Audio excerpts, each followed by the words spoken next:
귀를 닫았다는 비판.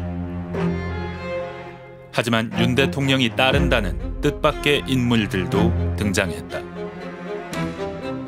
국가적인 의사결정을 하는데 저는 이런 사람을 어떻게 알게 됐냐고 묻는 겁니다. 아니 그거는 뭐 제가 과거에 어떤 분이 이 유튜브가 재밌는 것들이 있다. 그래서 어떤 분이랑 부인입니까? 아니 우리 부인에게 얘기해 준 분이 있어요.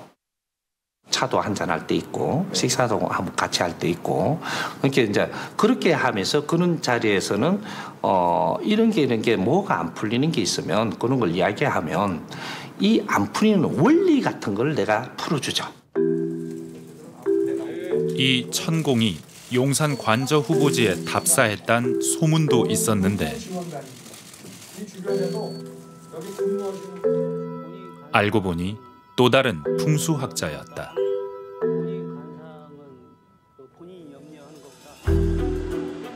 그리고 이 사람까지 등장했다. 내가 뭐라 하대. 경호가 나발이고 내가 그거 가면 뒤질락한테 본인 같으면 뒤질락하면 가나. 내가 그 김건희 사모 안재병이라고 논조 끌어올리 사주력 하고. 대통령 곁엔 또 다른 사람들도 있었다. 윤석열 대통령! 궁금한 거 있으면 답변해 드릴게요. 가족 사건 질문 좀 하겠습니다. 사건 질문 좀 하겠습니다. 조용해. 빼요. 같이 이동하지. 답변하지 마시죠. 답변하지 마시죠. 윤석열 대통령! 질문을 받아주면 다음에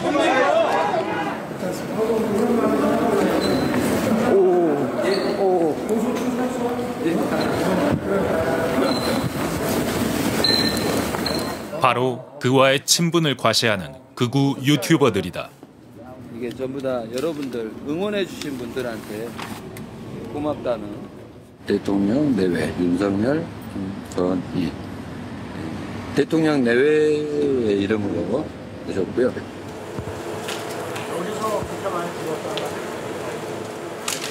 윤 대통령도 단순한 시청자에 그치지 않았다. 김진표 전 국회의장은 회고록에서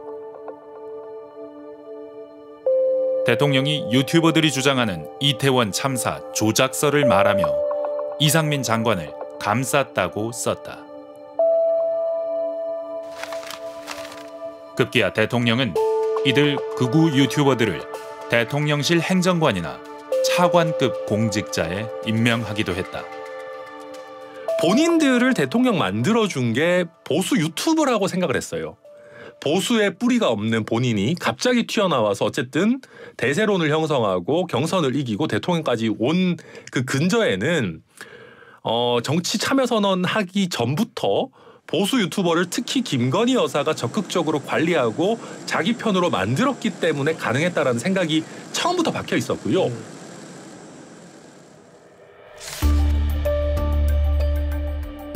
대통령 윤석열의 말은 후보 시절과 달라지기 시작했다.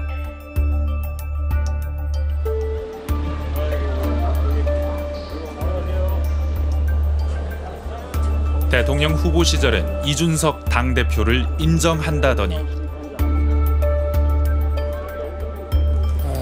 정치를 하다 보면은 서로 생각이 뭐 다를 수도 있는 거지.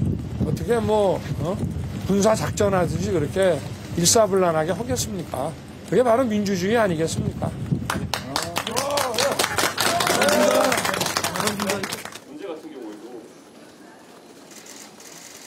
눈에 가시 갔던 이 대표는 일사불란하게 제명됐다. 대통령님, 이준석 대표 징계 등 당내 갈등이 좀 심한 상황인데요. 당무에 대해서는 대통령이 언급할 사안이 아니고요. 다른데 용역을 두고 그 정도 하죠.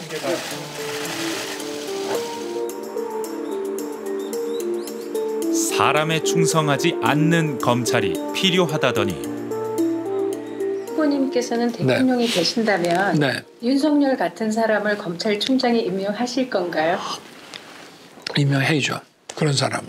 그래야 저도 삽니다. 대통령 주변에 또 권력이 있다 보면 문제가 많이 발생할 수 있지 않습니까?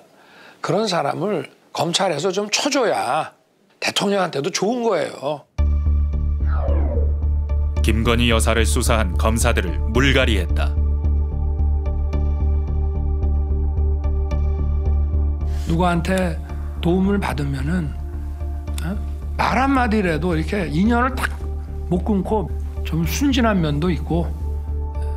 근데 이게 이제 우리의 인사는 실력이 제일 중요하다더니 현실은 그렇지 못한 부분이. 저는 실력이 없는 가까운 사람이 없습니다. 기본적으로 저는 일중심주의이기 때문에. 실력은 이념으로 대체됐다는 언론의 문제 제기가 잇따랐다. 저는 솔직히 뉴라이트가 뭔지 잘 모릅니다. 우파인데 좀 뭐라 그럴까, 좀 진보적 우파를 말하는 건지 뭔지. 시사기획청이 윤 대통령의 3년간 연설 168건을 분석해봤다. 대통령님, 대통령님 의장께도 인사하십시오. 예.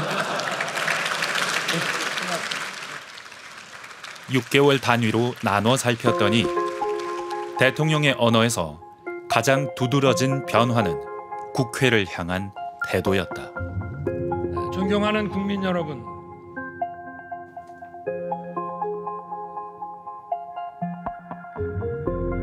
취임 첫 해 윤 대통령은 국회를 말할 때 협력과 소통의 대상으로 이야기한다. 하지만 2년 뒤 국회가 발목을 잡았다고 탓하기 시작했다. 실제로 국회 연관어를 살펴보니 2022년 하반기엔 협력, 협조, 설득이었지만 2년 뒤 그는 국회를 야당, 범죄, 마비 등과 연결했고 협력이라는 단어는 지웠다.